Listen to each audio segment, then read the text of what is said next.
He is the creator and sustainer of all the worlds.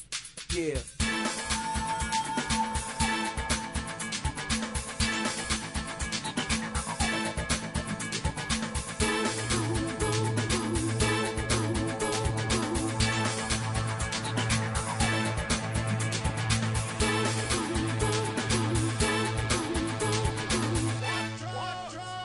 That's right. Watch out. You are you're listening to the Chaos and Havoc podcast. What up, bitches? I am Havoc. I am Chaos. And, this episode, Mr. Chaos, we're going to talk about a favorite topic. We're going to talk about digital assistants. Oh, God. Yup, those things that talk back to you on your phone and on your smart speakers and all the other crap. Just what I need. Another thing that talks back to me. Yep, just like your spouse. I'm I'm just kidding. I don't want her coming after me. So, what I'm going to do is I just wanted to run down a brief timeline so we can kind of see how all of this stuff came about. Yeah, man. So I remember, back in the day, about 25 years ago, when I was in grade school. Yeah, you were in grade school. Let's see, that's called the U.S. Army, I believe. So there was actually the Apple Newton Message Pad 100, and it was running Newton OS, and that was released in 1993.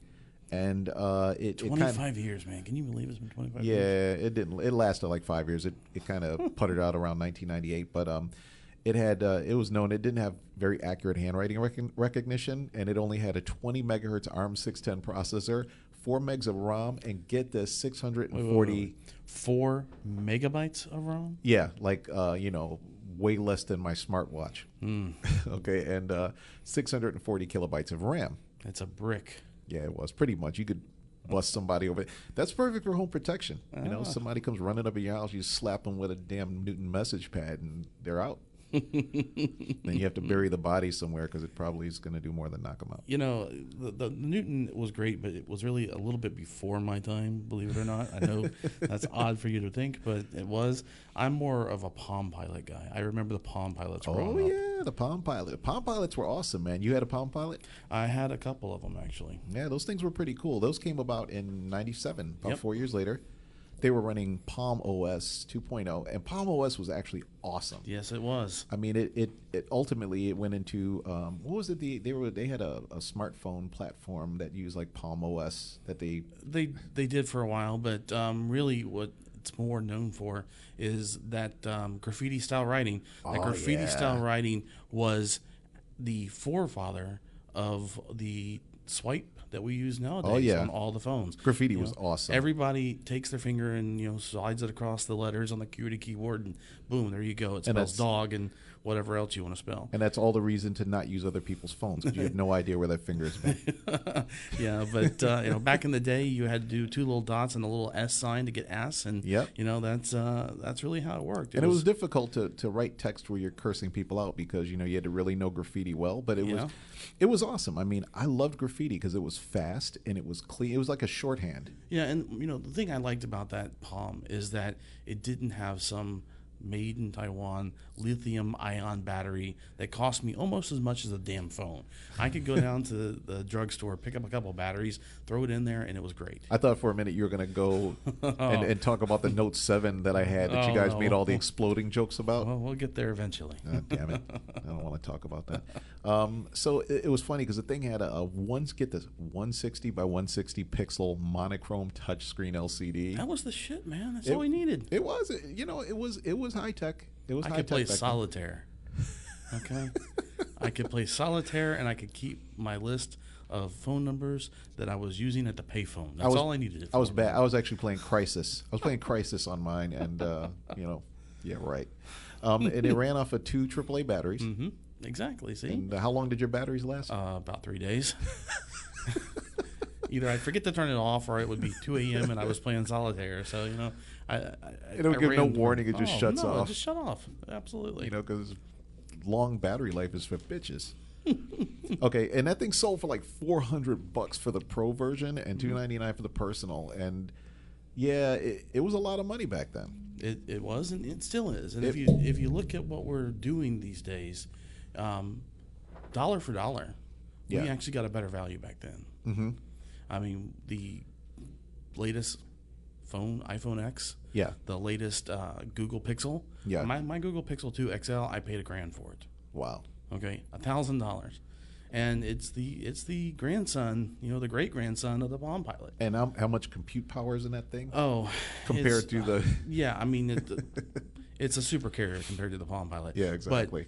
But dollar for dollar, we got a better value back then. Yeah, and there was an option, because I remember when the handspring visor came out, and I remember it had like the translucent case, but it was way cheaper, and it was a nice alternative, and it became so prevalent. Like, a lot of people had handspring visors. They were really popular. Yeah, I didn't use the handspring. I was on a Palm for a long time. I had that little roller ball. Yeah. And then eventually got a BlackBerry. Everybody had the BlackBerries. BlackBerries were awesome. Yeah, they were awesome.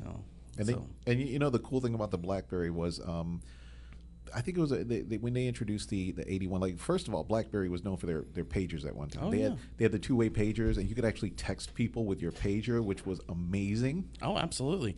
But you have to understand, the BlackBerry had a huge architecture infrastructure. Oh, yeah. You had to not buy just the device. You had to buy a server, and that server had to be set up someplace. You had to have a BlackBerry technician in your IT department that managed that thing. Super secret, chocolate-covered server run by a group of elves that came out of the wall to do maintenance. Yeah, they weren't making fudge cookies, I can tell you that. So, yeah, but I remember that was the BES, BlackBerry Enterprise server, and I actually was a BES admin for a while. Oh, and those things were cool because you could cut people off. You were a research and motion technician. I wasn't a RIM technician, but we were a RIM jobber. Yeah, you were. We had BES servers in our business that we had to maintain. And those things were cool because, like I said, a Pez dispenser in my pocket. You want to see it? It's a lot easier. I don't want to see anything in your pocket, man, because I got a feeling it's not a Pez dispenser, and it damn sure isn't something I want to look at. So. Yeah. But the BES servers were cool. Somebody would leave. You always had that one employee that would go rogue, and you tell the boss, "Hey, go to hell," and you go walk out. I'm keeping my BlackBerry too. Yeah, go ahead, bitch. And you could shut him off, and you could encrypt it, and you basically made it to a brick because you encrypted, and he was just screwed. And then you could flip him off. A lot of folks don't realize they can still do that to your personal devices today. Yeah. If you put Outlook. Yep. On your phone, and you put a corporate account on there, you can have your phone, your personal phone, can be shut bricked down by your employer if they so choose to. And then you have to go to the store, iStore or Verizon, one of those other boys, and let them unlock your damn phone, your personal device, all because you put your work email on your phone. And depending on who you work for, if your boss knows a guy who knows a guy, you can have your skull bricked too for not returning that device. Yeah, just think about that next time you decide to Outlook. So, and then it leads into BlackBerry. Oh, that was it. I remember I had one. The BlackBerry Pearl 8100. That thing was kick ass. It had the little for the time, trackball in the middle. Oh, yeah. And this is a pet peeve of mine because everybody comes like, iPhone, your first smartphone ever. No, it wasn't the first smartphone. BlackBerry. Yes, BlackBerry. it was. And BlackBerry had its own app store. They had accessories out the yin yang. It was a great business platform, and the BlackBerry Pearl was actually their way of breaking into the consumer market. Yep. Because most people that had BlackBerries, they had them for business, and they didn't have it. You carried a BlackBerry and you carried your personal phone. Right, and BlackBerry actually were Research in Motion. Yeah. They're the ones who rim job. Yeah, your rim jobbers. They're the ones who actually maintained that infrastructure. So for the first time, it came out of the enterprise business environment, and they took it back in house. Really, that may have been their downfall because they didn't want to keep up with the times. Mm-hmm. They brought in all this overhead by offering this product to the public that really, for the longest time, was only for the corporate world. Yeah, and that costs money. I mean, that's the bottom line. Yeah, I didn't get that, but that was their choice, and I see it worked out well for them. Well, all joking aside, though, I do like the keyboards. I miss that actual physical keyboard. Yeah. They don't have that on phones anymore. Everything's all touchscreen. So. Yeah. It's funny because you're right. The physical keyboard had a tactile feel to it, obviously. You knew when you were pressing a button. Exactly. With the virtual keyboard, if you had other background apps running, you could have keyboard lag and so forth. Oh, shit. I reached in my pocket to grab my phone or keys, and I've texted somebody, the bird or something else, and didn't realize that it had gone off. You know, even when you think the phone is locked, it's ridiculous. Yeah, you know, it's horrible. You know, you get those weird texts from your family or something like that. So, yeah, you have to, you know, and it leads into, you know, Apple, which of course dropped the iPhone in 2007. Yeah. And I remember having, you know, first gen. But the interesting thing was they figured it was going to be the BlackBerry killer. And for a while, it didn't even scrape the BlackBerry market. I mean, they sold phones, don't get me wrong, but BlackBerry still ran that market until the iPhone 4 came out in 2010. Yeah. And then every quarter they just owned it. I think so. You know. Yeah. There's something to be said by a company that they have killer design. I mean, at the end of the day, their products are slick. Yeah, they have great UI designers, yep. user interface designers for those who are, you know, lame. And then they also had great product designers, period. And they had an excellent marketing campaign, and they also had excellent product packaging. So what they did was they kind of did the full gamut. They looked at everything that would attract a consumer. Yeah. All you got to do is get a slick back hair with some glasses and a turtleneck, and you too can sell electronics to anybody in the world. Walk around with beltless jeans or whatever on a stage. And, you can buy my phone, you jerks. I'm better than you. Buy my phone. Yeah, we know Apple's brought a lot of products to us, and they're actually one of the first to bring us the personal assistant. Yeah. I mean, with that Newton, and you know, I as much as I love to. I wouldn't say pick on people. I like to set the record straight, because even back in the day, I remember I had friends that were like, "Oh, Apple had the first GUI with the mouse." It's like, no, that was Santa Cruz operated. That was SCO Linux or SCO Unix. So let's not go there. They do what every good company does, which is they acquire other companies, and they'll either improve upon the technology, but they have innovative technologies as well. Yeah, and you know, when you talk about buying other companies and improving upon that technology, now we get into where we are now, which is Siri. And so Apple brought out Siri about 6 years ago, and Siri was actually a spin-off project that was originally developed by SRI International, and they were a nonprofit research institute in Menlo Park, California. And the trustees of Stanford University kicked them off, and it was meant to be a center of innovation. It was supposed to support economic development. Yeah, so something that came out of a research think tank that was supposed to benefit mankind. What happened to it? Ended up becoming private.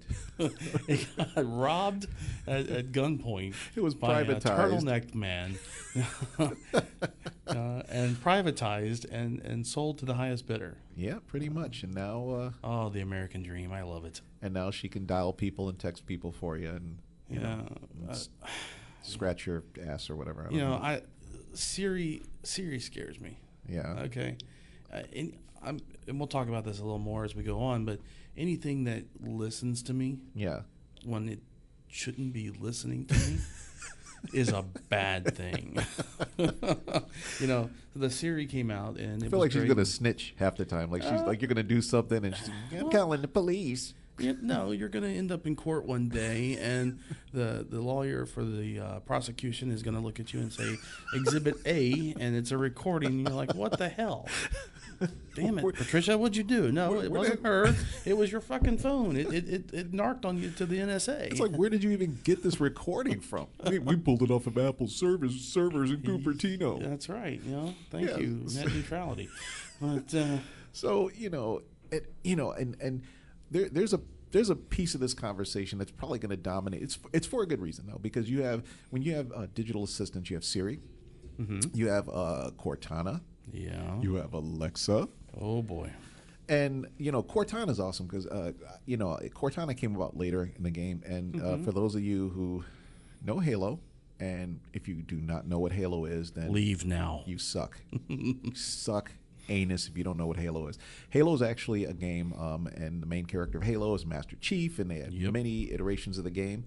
And what happened was with Halo, he had this virtual assistant that was in his helmet, and her name was Cortana, and she would assist him with things and let him know his missions and all this other cool stuff.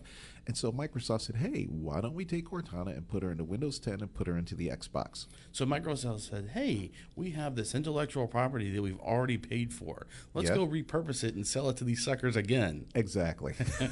All right. We know you own the Halo game, but go out and buy Windows 10 if you want to talk to Cortana yourself.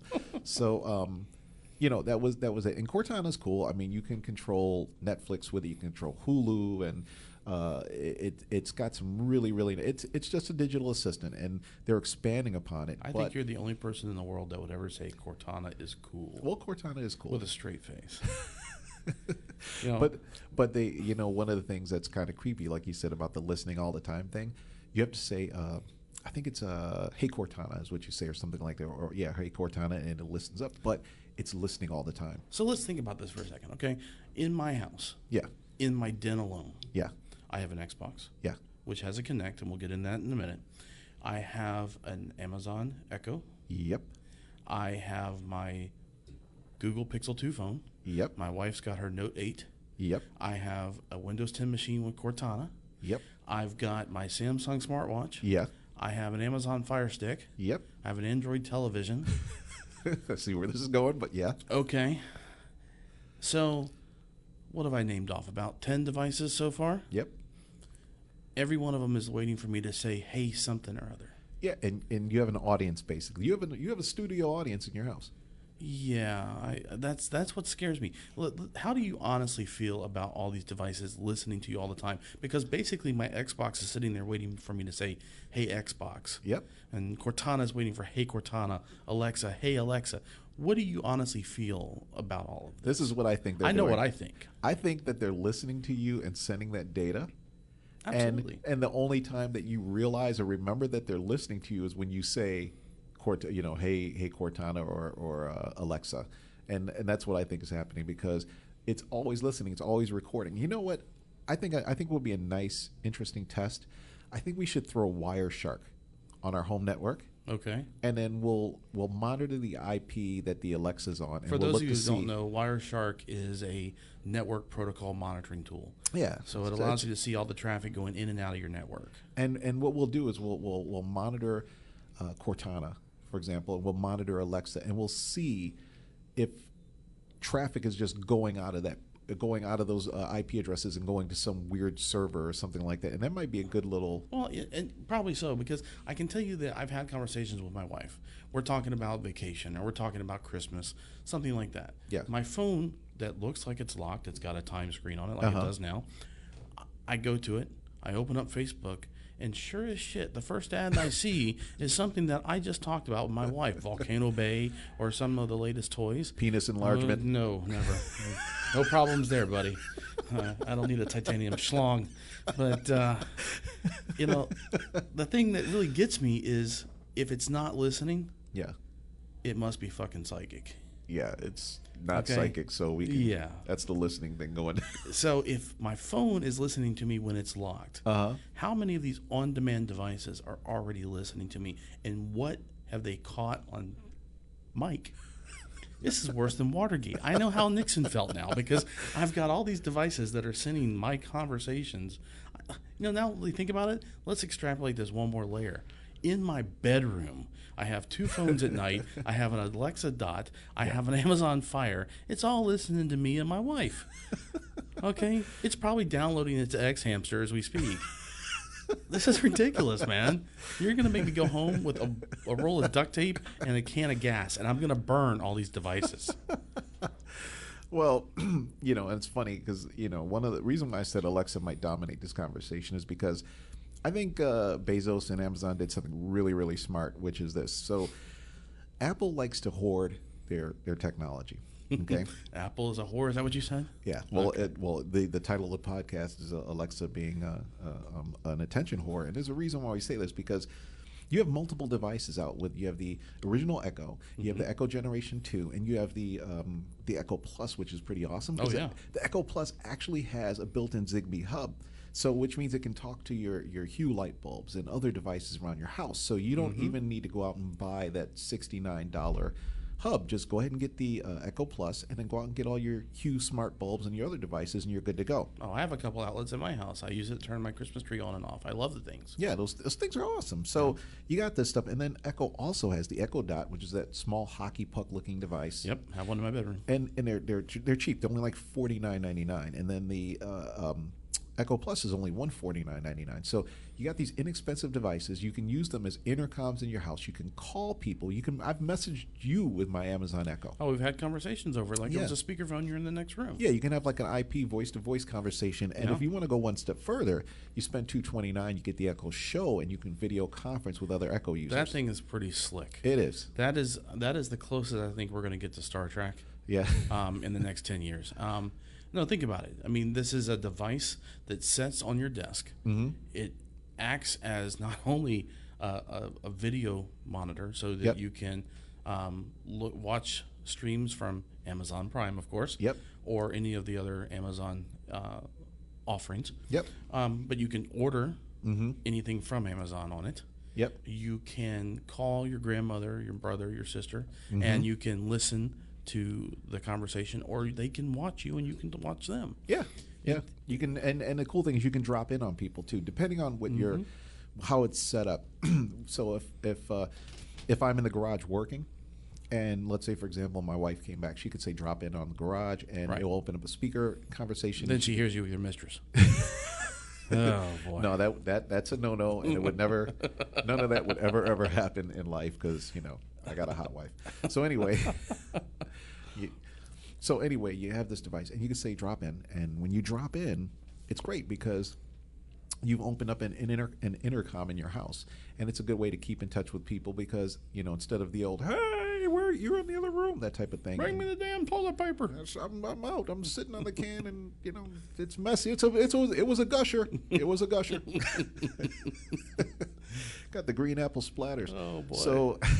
It's a nice feature. Yeah, it is. So you talk about all these devices, and you've talked a while about the Amazon offerings. Yeah, there are a couple more now.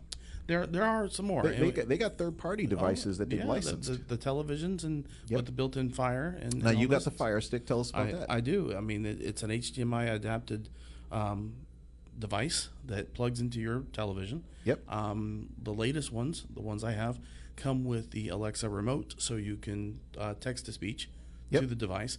Tell it, Alexa, I want to watch Netflix, or Alexa, bring this up on Prime, and it brings it up. I can add things to my shopping list with it. I can order things from Amazon. Alexa, order my last order of dog food, and it ships it to me next day in Prime. That brings me to my thought on this whole topic. Yeah.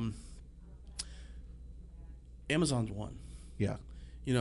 Google, for all of their power and might, really what they are the metric kings. Oh, yeah. Yeah. So people think, I'm going to go to Google and I'm going to type in the Google box, shiny little frou-frou dog. What you're really typing in is these 4 terms that people have decided tie to these top 10 websites. Yeah. And all that is a series of metrics. Yeah. And Google has spent years collecting this data since the 90s. They own the market when it comes to analyzing your customers. Absolutely. And a lot of us have Chrome, we have logins, we have Gmail. So you're logged into Gmail. Not only are they capturing it? We freely give information to these companies, but then we bitch when the government wants an extra digit on our Social Security or something. Exactly, yeah. It's amazing how much money data we give away. Yeah. So we give Google this data. They've had it for years. They own that marketplace. Now they're getting a little feather ruffle because Amazon's come into the scene. Yep. And I'm sorry, but Amazon, they own e-commerce. Absolutely. They're running mom and pop, even Walmart running scared from Amazon. Yeah. Okay. Yeah, they're forced to go to online just to compete. Yeah, they are, and they're not doing well. They got Wayfair. They got a couple other things people don't realize are actually Walmart. They are. Yep. And they've tried like hell to catch up to Amazon. They're not able to do it. No. So now Bezos, in his infinite wisdom, has got you buying all these devices that are all over your house. Yep. And they're getting into a little tissy fit with Google because Google's saying, hey, we want a piece of this market. Yep. So we're going to start, not offering the Amazon apps on our Android devices. Well, that pisses off Amazon. So Amazon says, fine, we're going to take off YouTube off our devices. And these are all dick moves. Yeah, dude. because the only people that are getting hurt are the consumers. Yeah. And so, Google gets pissed off because now if you want video, you're trying to get pushed to Amazon Prime. So they're going to build YouTube Red. Yep. And they're going to compete back and forth. And eventually they're going to write themselves out of the market, I think. And, anybody who's ever used YouTube, I don't know whether you're looking at a cat video or if you're looking at whatever, bum fights. I don't know what you're looking at. But anybody that's ever looked at YouTube, right? How many times have you and it buffers?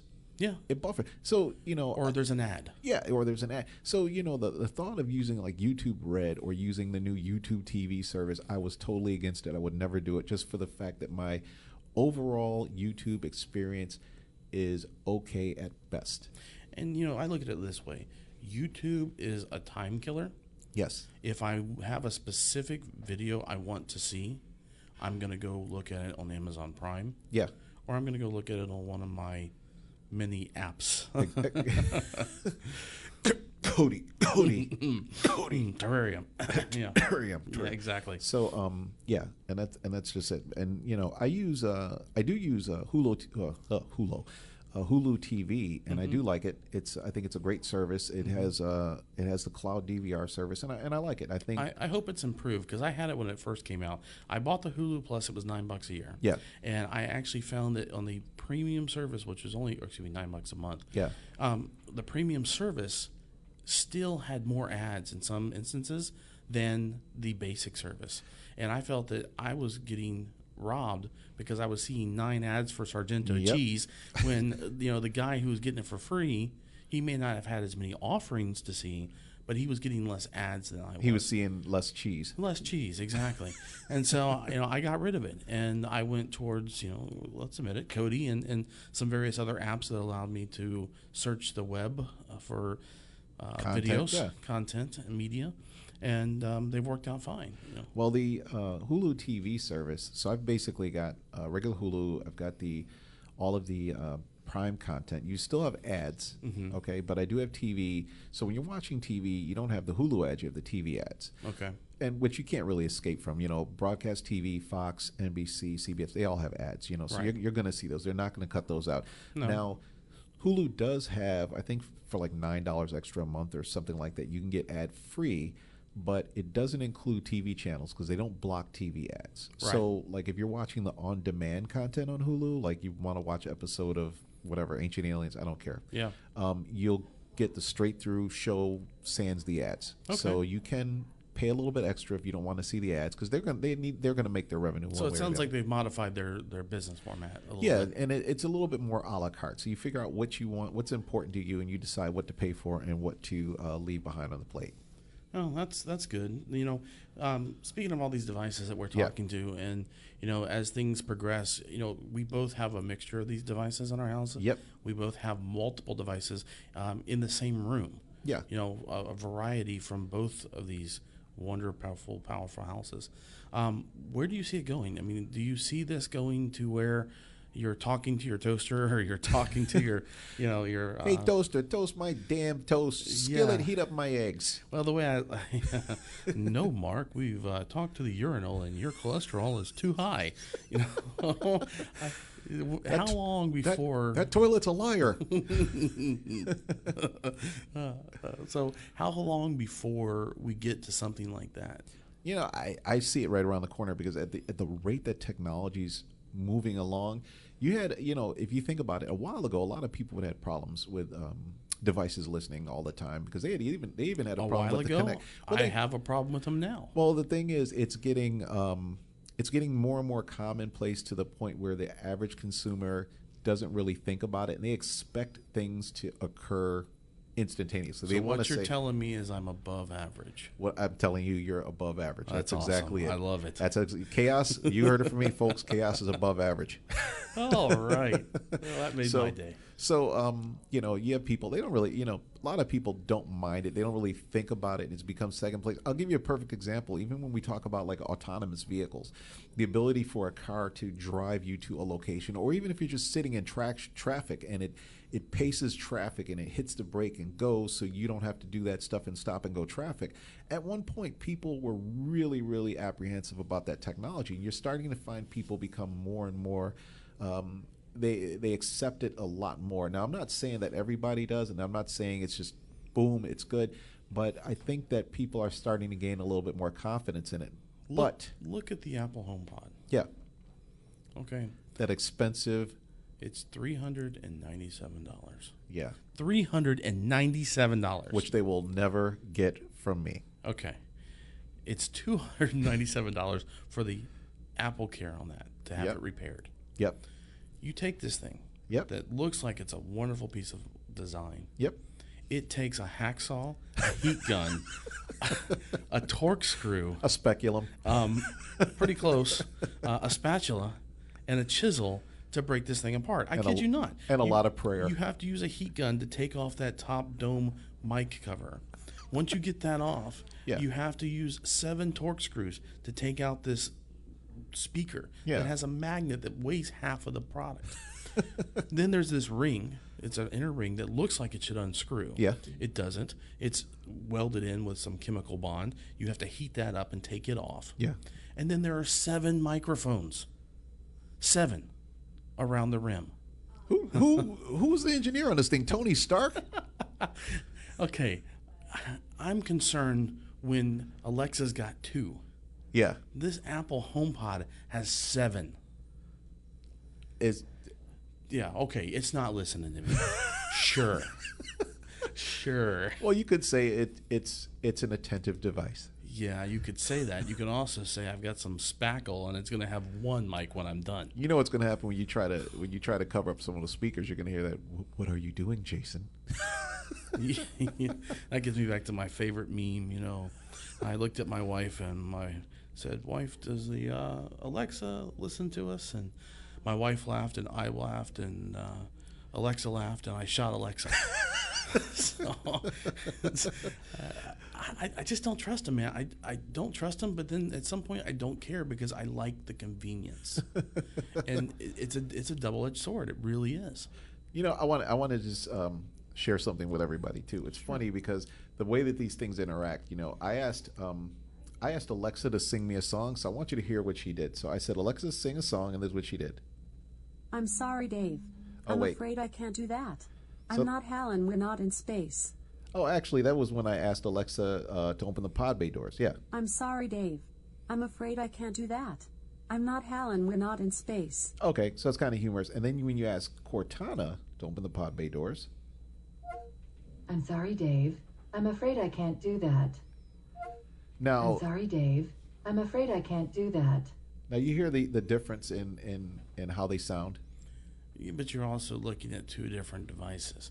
You've got the Alexa, which is this column that's 8 inches high. Yep. And you've got Cortana that's in your $3,000 computer setup with surround sound speakers. So yeah, you're gonna have a little bit of a different sound quality. You know, I just like how they choose the voices for these things, and you know, and I don't have a Siri sample with me because I didn't feel like recording one. But it just, you know, it's funny, and they'll sing to you, they'll tell you jokes, they'll turn on your lights, they'll do all these interesting things. My kids love that. That is the only thing they use Alexa for. What, tell the jokes? Alexa, ask for a fart. And it goes. That's all it does. They'll sit there for 3 hours and ask that damn thing for a fart over and over and over again. That's a good use for a $129 device. Yeah. But it's awesome. I mean, and the reason why I said Alexa, and I kind of focused on Alexa, because on top of the multitude of devices that Amazon puts out with the Alexa, there's a whole bunch of third-party devices. The Huawei Mate 9 smartphone has Alexa built into it. There's headphones with Alexa, and there are even cars coming out that have Alexa built into it. Oh, yeah. So, you know, I don't know if you consider that helpful or intrusive. Well, that gets to the question about how have we allowed these devices to permeate our everyday lives? And it seems like it's overnight, but it really hasn't been. Yeah. It's silently crept in, and it's like 1941 Germany. Hello, how you doing, Poland? We're here.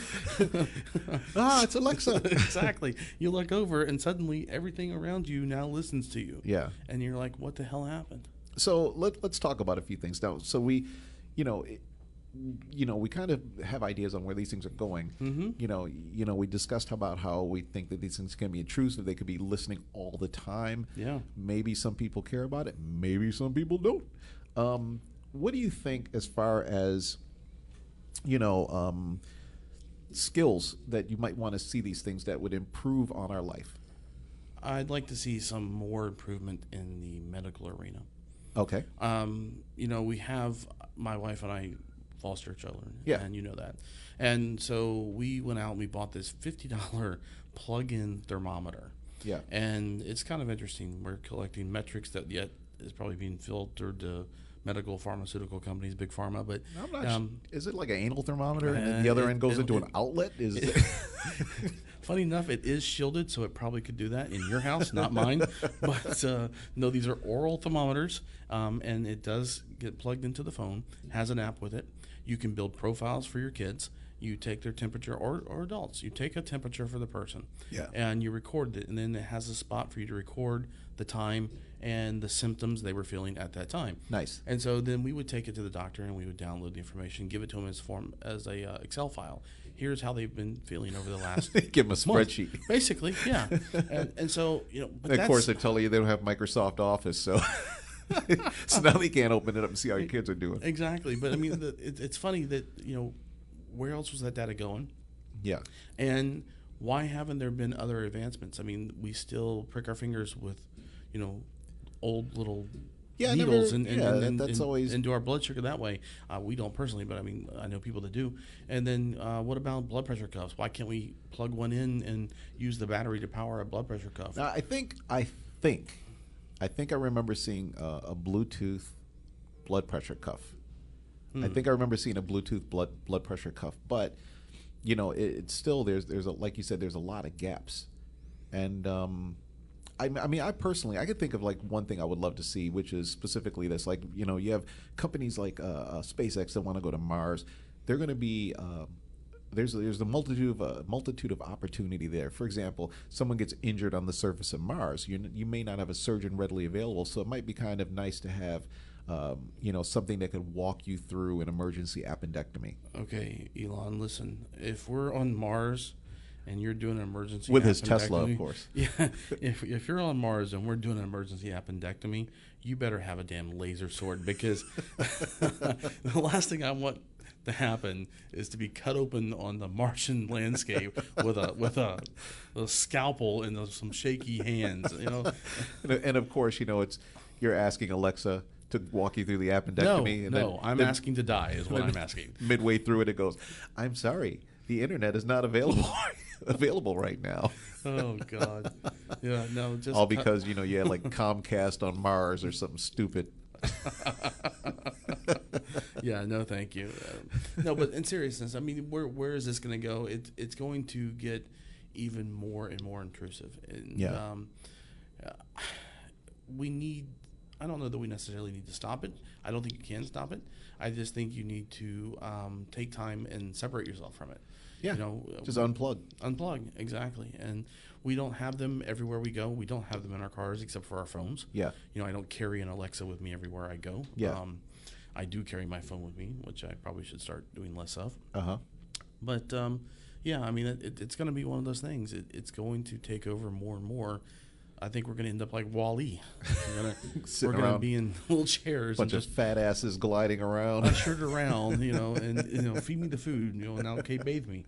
And thank you, Alexa. You're welcome. And Alexa, scratch my undercarriage.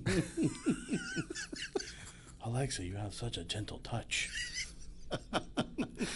Ooh, and on that note, we're about out of time. So, I think it would be a really good idea. Make sure you follow us on Facebook, Twitter, and we'd like to see your comments. We're on Twitter at Chaos and Havoc Show at Chaos and Havoc Show on Twitter.